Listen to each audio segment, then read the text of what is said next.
Okay, hi everyone, and welcome to Unpack Lunch with myself, Steve Fenning, who I'm the senior leader of The Forge, and I'm also with Mr. Jonny Abbott, who was our speaker on Sunday. Welcome, Jonny.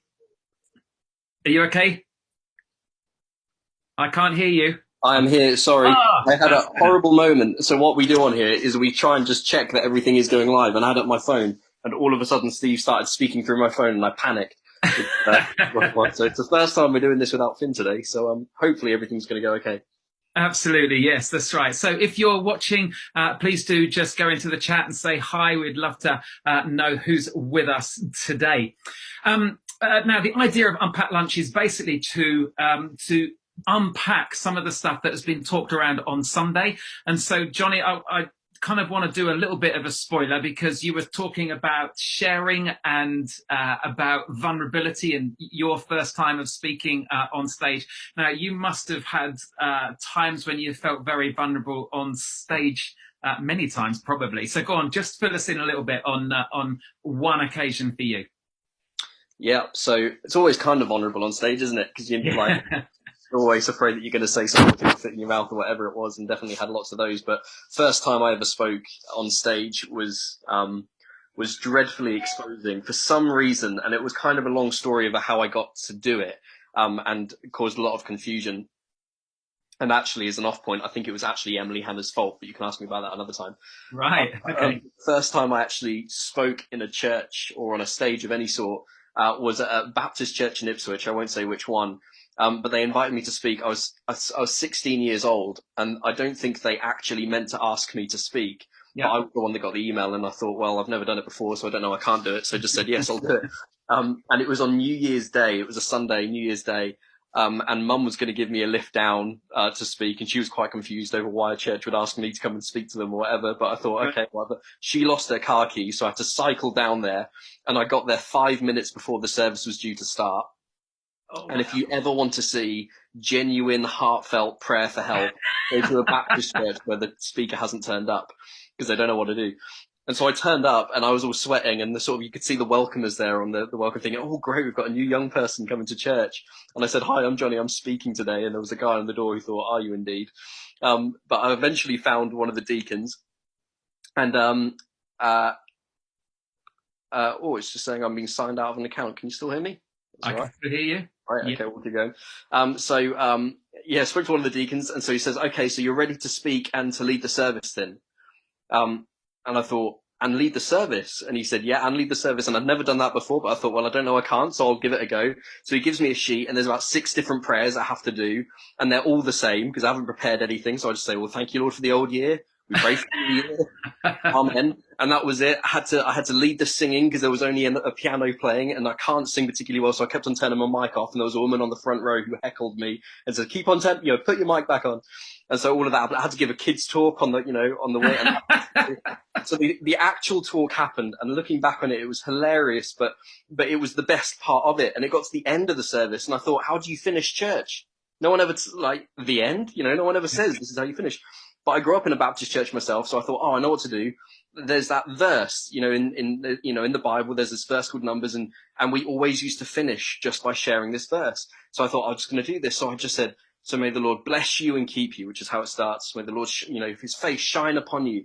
And then I got about halfway through, which is there, and realized I didn't know the rest. So I said, Amen. And it's awkward, and it's exposing when one of the deacons stands up afterwards, after you, and just says, well, we all know it's really difficult to stand up on set, and I just shrank. But they paid me, and so it was great. Excellent, excellent. Great one, Johnny. Hey, we've got Andrew Stewart with us, Emma Marsh, hi to you, Sam Taylor as well. Thank you for just letting us know that you're watching with us. Johnny, fill us in on the kind of the main key points of your talk. We're into this no filter series, and you were picking up on this word called share. It's that little button that we can press to share content, but you weren't talking about sharing content. Go on, fill us in a little bit. Well, we all share content, and I guess I kind of was about sharing content, but not just online content, the content of our lives, who we are. We all have the ability to decide what we present to other people and what we don't. And I kind of use this example of a stage, how we have a front stage and a backstage. Yeah. On the front stage is what we decide to present to other people. It's the clothes we wear. It's the reputation we have. It's everything we want people to see. But we also have a backstage. We have stuff lurking behind the scenes that maybe we want to be cut off. And they can be good things, but sometimes they're bad things as well. And so it's ultimately about what is it that we should be sharing? When do we share that? And how do we share that? What's a better way of living? Because ultimately, whilst most of us decide to only share what's on the front stage and neglect the backstage, it's inevitable that the backstage gets revealed. Things spill out, the curtain falls down, and we feel exposed, like I did. We feel naked, we feel ashamed. And the better we do at building up a brilliant front stage, when it does inevitably fall down, the worse we are for it. So many of us have experienced that. Many of us do a really good job and bust a gut in order to try and make the front stage look as good as possible. But that was never the way in which we were supposed to live.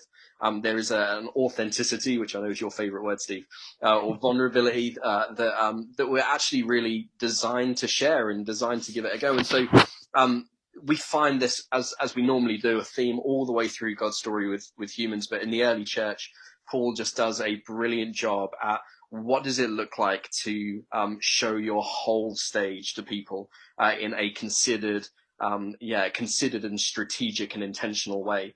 And so whilst Paul really had everything going for him as the church leader, he was educated as a Pharisee, so he knew the rules, he obeyed the rules, he met the living Jesus, he launched a whole bunch of churches, he visited those churches, he wrote to those churches. When he was confronted by some people in the Corinthian church who said, we're not sure if you're the guy for us, instead of focusing on all of his credentials, of which he had a lot, instead he says, you know what, actually the fundamental part of this whole faith deal is that actually it's not what I can present and offer, but it's actually what I can accept. It's trusting in who God is and how he can work through my weaknesses and through my rubbish and my anxiety and all of the stuff that I live with, that you live with too, that really gives me the authority to move and to work and to lead. Great. John, I mean, some of the biggest disasters in church is where someone's got a very apparent, wonderful front of stage, and then you discover later that some of the stuff that's been going on in their background means that they lose their jobs. It's a big scandal, all of that kind of stuff. So I get that we're not to set ourselves up as being these amazing people, but also, I just think there can be a struggle that people can overshare. Yeah, and right. sometimes I'll read stuff on Facebook or on Twitter, and I just think I didn't need to know that. And it's almost as if there's something more. People are desperate to try and get a lovely response because they're being over vulnerable. How on earth do you find a balance? How can you be authentic and vulnerable and not overshare or be inappropriate in what you share? Sure. And so I would argue that actually and we've all been there, right? When you ask someone how they are and you're sort of expecting, yeah, I'm good, thanks. And you go into a meeting or whatever it is, and they look at you and says, actually, no, I'm thinking about whatever. And you're just thinking, oh my gosh, you've just dropped a bombshell into this moment. And there's no time to delve into this or deal with this. And I don't know how to respond. And you've just made it awkward. So we've all had those moments. And maybe you've been that person. You've just thought, I'm just going to have to release this because then what? I would argue that's not actually vulnerability, that's just exposed insecurity. And I think there's a difference. And I think the difference is this. I think that genuine vulnerability is considered, it's strategic, it's trusting, and it's controlled.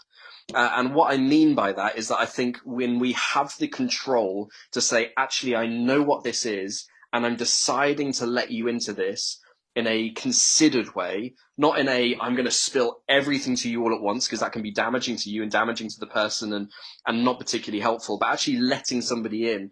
So the way I describe it, to use the backstage, front stage analogy, instead of tearing the curtain down, which is that exposed vulnerability kind of thing, it's actually inviting somebody to walk with you around your backstage.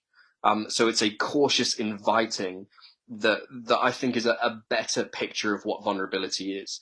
Now, of course, there are times where we share stuff that's hard and difficult, and definitely an advocate of that. But even then, it's considered over how is this going to help me and other people without having to hide anything. And so you're still being who you are, but it's a thoughtful, considered way of how we work. So I think there's examples of this all the way, again, through God's story, through the stories we see. When you see examples of vulnerability within characters in the Bible who achieve brilliant things, it's normally after a time of thinking. And so one example would be the guy Nehemiah, who approaches the king to go and see if he can go back to his city. So Nehemiah was one of the wine tasters. He was one of the closest people to the king, most trusted. If there was any sense of treachery or anything like that, then he'd have been in real trouble. But he decides to go and ask for all of this resource to go and return to his homeland. Actually, he does that, but you can see that he writes out his request. He goes and it's considered, it's thought through, and it's not hiding anything, but it's strategic in how it's offered. So I think there's a difference between genuine vulnerability and careless or just exposed insecurity. Okay, that's great. Hey, if watching this, especially if you're watching this live, if you have questions that you want to just post into the chat, please do. I'd love to be able to incorporate those in just a few minutes' time. Likewise, if you're watching this on catch up, you can still email your questions. You can email them to johnny@forgechurch.com, and he will take all of those difficult questions and would love to answer them, or love to at least give a perspective on this. Jonny, I know that as a communicator, I have to kind of find that balance of wanting to inspire people towards a better life, and yet also recognize that I'm not there yet. So I'm not at a point where I've got there. I'm on the journey with people. And I suppose some of the nicest comments that I've had is where people say, I like what you said because you identify with where I am. So fill us in, because I don't always get that right. So paint the picture. What does a considered approach look like for you? Cool. So I think it would look different in different relationships and different formats and things like that. I think you're right in terms of, and it's definitely worth saying that you model this and example this better than I'd probably go as far to say as anyone else I know, in terms of how you do that genuinely and thoughtfully and consideredly and strategically. Definitely fall into the trap when being given the honor to be able to speak that I'll share what I feel comfortable sharing, even if there's something more helpful to share. Like when it comes to vulnerability, I definitely would say it's an area that I'm not remotely strong in. That said, I would say that I've been incredibly blessed with certain networks that allows me to do this well. Yeah. So for me, I would have certain people that I know, and the language that I would use is that I can share the last 10% with. So we all have the top 10% that everyone sees, the front stage. But then we have the nitty gritty stuff where it's like, I can't say exactly what I'm thinking without 7 paragraphs of explanation in case someone thinks something of me. I would say that I'd have several people in my life who I could share that last 10% with without an explanation, and they would still get it, or they would still understand it, or they'd still show grace to it. And so Chris Cobbold would be one of those. I'd have a running mates group of whom that's increasingly becoming true. Yourself would be one of those, where you can share that last 10% of genuinely what you're thinking without feeling like you have to explain it. The analogy that I've used before, and I'm never sure whether it's helpful or not, but for me gives a language to it, is if you can imagine that you walk into an art gallery, but the art gallery is incredibly significant because it has one painting in it, and it's a big painting that takes up a whole wall. And it's an incredibly significant painting because it's a painting that describes and depicts everything of your life from birth up until the point that you walk into the gallery. And it's it's an oil painting with incredible detail, with emotions that you felt, and you just look at it and think, oh my gosh, this picture is massive, but it just depicts in the finest possible detail everything in my life. And so because it's your gallery and because it's your painting, you're allowed to walk up to the painting and get so close to that painting. You can see every fine detail. You can see that moment where that hurt, or that moment where you felt utter joy, that moment that nobody saw, the hidden moments where you really have to look closely and it's almost like an illusion. And then you can also step back from it and see your life as a whole and kind of get a grasp of what the painting kind of looks like. So I want you to imagine that you're in that gallery and you're close to the painting because you want to see every fine detail. And that's really where we see our lives. We see it as closely as possible. And then the art gallery opens and everybody you've ever met walks into the gallery. But it's your gallery. And so instead of them walking up close to the painting, they have to stand behind red tape. So they still get a broad picture of what your life looks like. And that's true in real life. People who see you kind of get an idea of your reputation and your main points, the main things that have happened into your life. But they won't see the specific intimate details that you can see standing up close to the painting like this. I think the wise person who shows considered, strategic, controlled, trusting vulnerability turns away from their own painting towards the crowd of people and strategically picks out 2, 3, 4 trusted people that they can take under the red tape and bring closer to the painting. I like to almost imagine putting them between where I would stand like this and, in front of the people who can see the main thing, so they can see just ahead of me, but in more detail than anyone else. And for me, that's been a helpful picture of what vulnerability looks like, because it shows something that's strategic and thought through and trusting, rather than just sort of, here's my whole painting, everybody come and have a look. I think it's a picture that allows me to think, okay, well, who is it right now that I've invited into this space? And are there people that I need to actually ask to move away from that space? Or is there somebody else who I need to bring in just for a short while, just so that they can take a lesson from where I've lived? Or is there somebody specific that I need to bring in who can speak into my life in a way that none of the other people here can? And so that's the question that I ask in order that I can try and live vulnerably. Okay, that's really helpful. Very quickly, do you think there are some things that you should never share? I don't know. Is my honest answer. And yeah, I think I would say from the top of my head, and this might be an answer I regret in an hour. So hey, this is good this live on Facebook, isn't it? I don't think there is anything that you should never share. I think I've said that right.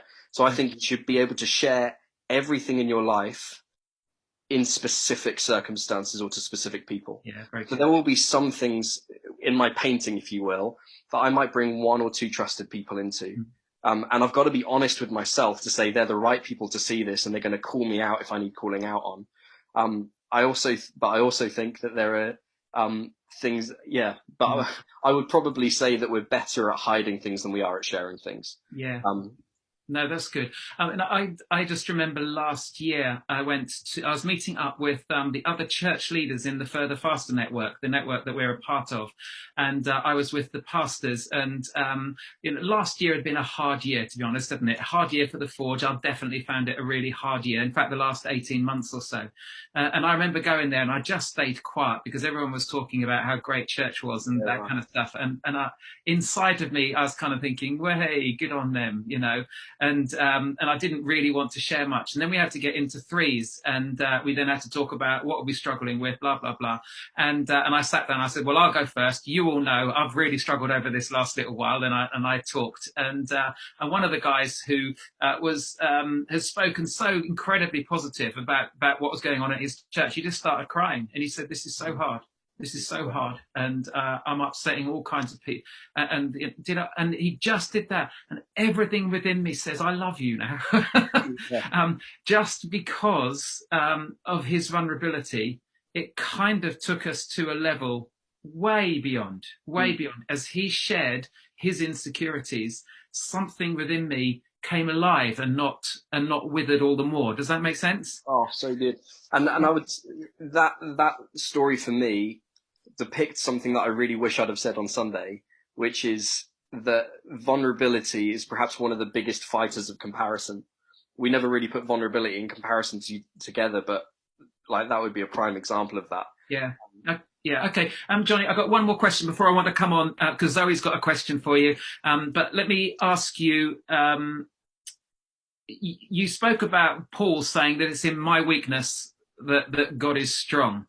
So just go on. How can God be strong in our weakness? Sure. So I would say that it's in our weakness that God would have the opportunity to show more of himself to us and through us. And so vulnerability is a trusting game. And so it's a game of trust. So it's to say, actually, I know that I'm not good here, so I need the help.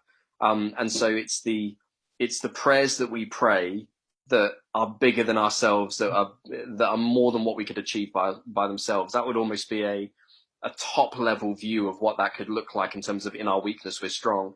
It's the picture of a child going to a parent saying, Mum, Dad, I'm in trouble, I need help.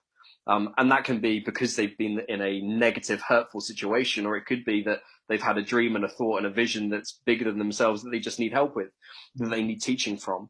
And I think it's that picture of a child reaching out to a father who says, actually, I need something here. And so whether it's a weakness in character, whether that God can show like amazing grace within, which I think there's a song written about.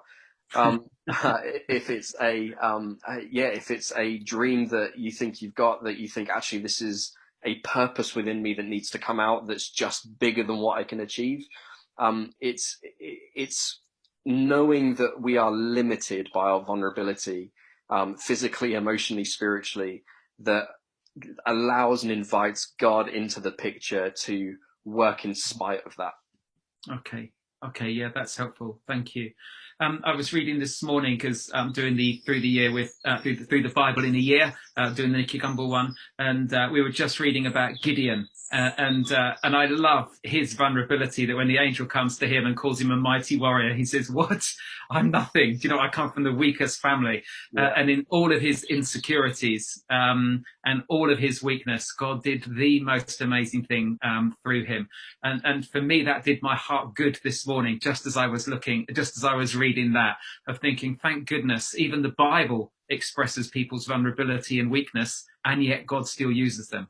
And so I love that.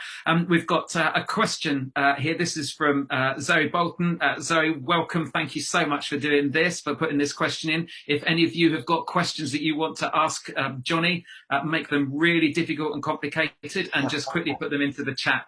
That would be great. Zoey says this: how would you encourage those who don't feel like they've got those trusted people to move closer to their painting?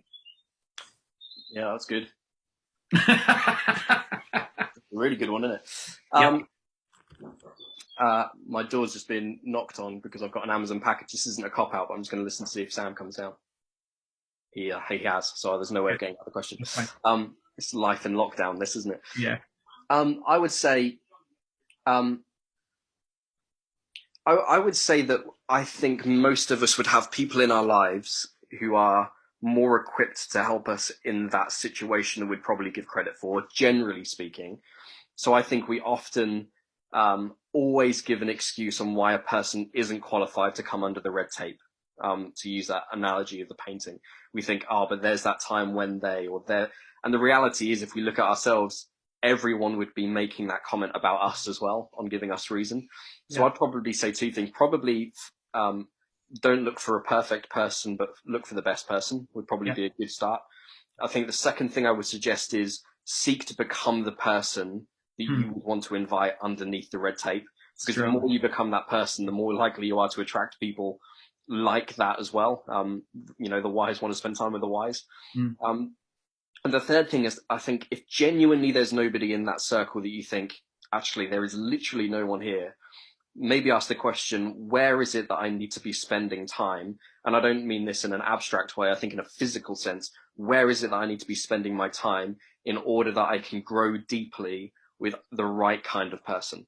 And so from a church point of view, if you're a churchgoer, if you're a Christian, you're listening to this at the moment, if you're part of the Forge community, we always push 10-month groups, and it's because we say these are like-minded people, or maybe not like-minded people, but people with like-minded aims of wanting to improve themselves. Find a running mates group where you can start to take down the percentage of what you share or what you hold back even. Where is it that I want to find the right kind of person, and just spend and invest your time there? Is probably the answer that I'd give. Yeah, I would agree. I think, especially if we've been hurt by other people, it's really hard to trust. But in order to live life well, you have to learn to trust. And so that's going to take a huge risk. And we can get hurt when we take a risk like that, but also we can come alive when we take a risk like that. So I just think that it's really important that we're willing to take the risk on people. Be wise, just as you were saying, Jonny. I remember when Sarah died, I realised that I had lost the person who knew me the best. And I remember coming back from the conference and talking to my friend Steve Miles and saying, Steve, you need to know who I am, and you need to know where I'm weak, because otherwise it will all remain a secret. And you can ask me at any point about what I'm watching, about how I'm using my money, about what my relationships are like with people, because I had to have someone. Now, he was my closest and best friend. So in a sense, I'd already got the answer to, was there anyone? But that still took a risk. And I do think it takes a risk to be able to do that one. So for you then would be like, where would your life be now potentially if you hadn't have given Steve that permission? Yeah, that's impossible to say. Yeah. But I'm in a better place because of it. I know that. Just because a lot more would have stayed secret. And as soon as stuff stays secret within me, it's normally bad news. Great. Normally bad news. So, Jonny, thank you. We've got Andy Stewart just says, nice one, Zoe. Yeah, take a risk right there. Absolutely. Look, thank you, Jonny. Thank you for just picking up on it. It's really valuable because all of us, I think, our lives become more real and more authentic when we're willing to share the good and the bad. And we do that appropriately, strategically. I remember you saying that, strategically and... So I would say consciously, strategically, and trustingly. I'm not sure if that's even a word, but... Yeah. No, I like that. I like that one. Good one, Jonny. Thank you. Cool. So before we go though, Steve, because you're speaking this Sunday, give us a little insight to what we can look forward to. Yeah, so this week, it's the final one of our No Filter series, and it's called Block. I'm just really conscious that lockdown, especially if we're locked down with family members or flatmates or whatever, we are spending more time with them than ever, which in a sense is great because you really get to know them. But if there's anything that annoys you, it just gets amplified. And so it's really easy to want to block people. Just to say, I don't want them anymore in my life or whatever. And so how should we respond to that? I'm going to bring some practical answers to what we do when we hit those, not when we hit those annoying people, when we have those annoying people in our lives. Hitting isn't one of the answers. So come join us on Sunday. I promise you it's going to be really helpful, especially now, but in our work situations and wider. Excellent. And if you've been blocked by Steve on Facebook... If you have, it's been by accident because I have no idea how to do it. Yes. Hey, so that, I guess, wraps up everything we've got for today on my plan. We haven't got Finn with us today. Finn normally takes his days off on Wednesday, but has been doing a phenomenal job in putting the extra time in to help us tech novices. So guys, thank you so much. Paul Kerridge, thank you. Brenda, hi Brenda, it's really great that you joined us. Who else? Oh, Rebecca Mully, thank you for watching. Oh, we've even got our friends from Croatia watching too. I love it that our link church in Croatia, in Sirac, tune in on Sundays and are joining us on these kind of things. I love that. That shows there's a real partnership. Thanks ever so much. A gunshot just went off out there. I'm keeping in here. It's one of my annoying people. Oh no. Hey, Jonny, thank you. We're going to finish this at this point while I find out who's got shot. I'm actually going to try and find out how we stop this, but thanks everyone. Great one. Thank you, Jonny. Thanks everyone.